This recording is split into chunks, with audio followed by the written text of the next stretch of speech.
The stunning Pertamina Mandalika International Street Circuit welcomed MotoGP through its doors for the very first time as the season's second test got underway in racing mad Indonesia. It's been 25 years since the island nation has hosted a Premier Class event, but that long wait is finally over as the official Mandalika test kicked off on Friday.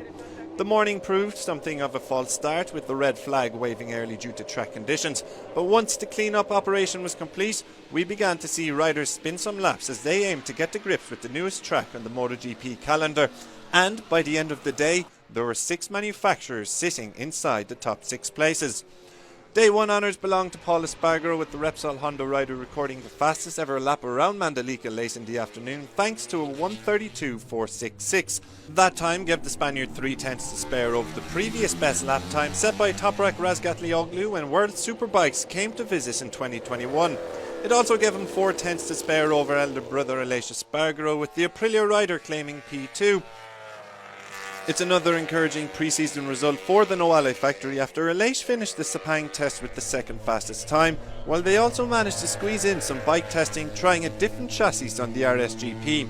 In third is Brad Binder, with the KTM rider showing some early promise in Lombok. The South African and Austrian manufacturer had a lacklustre opening outing to 2022 in Malaysia last weekend, but a Friday P3 offers some early promise. On the other side of the garage, Miguel Oliveira failed to crack the top 15, and neither could Tech 3 rookies Raul Fernandez and Remy Gardner. They did manage to get some testing in though, with the RC16 spotted with the big new air intake at the front of the bike. Alex Rins and Shirt Suzuki are represented near the top of the timesheets, and he currently sits 4th following a positive track debut. Teammate Joan Mir is in 8th, while the 2020 World Champion continued to test a carbon reinforced chassis on his second bike. Current World Champion Fabio Quartararo was the best of the Yamahas. The Frenchman completed 86 laps, the second highest amount after Johan Zarco's 96, while the Iwata factory weren't spotted testing much equipment, instead focusing on learning the ins and outs of the circuit.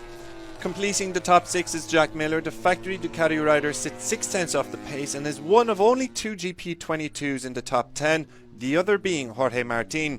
Like Yamaha, the Bologna Bullets' focus was on track time rather than new equipment, but there may be slight concerns over championship contender Pecco Bagnaglia's opening day.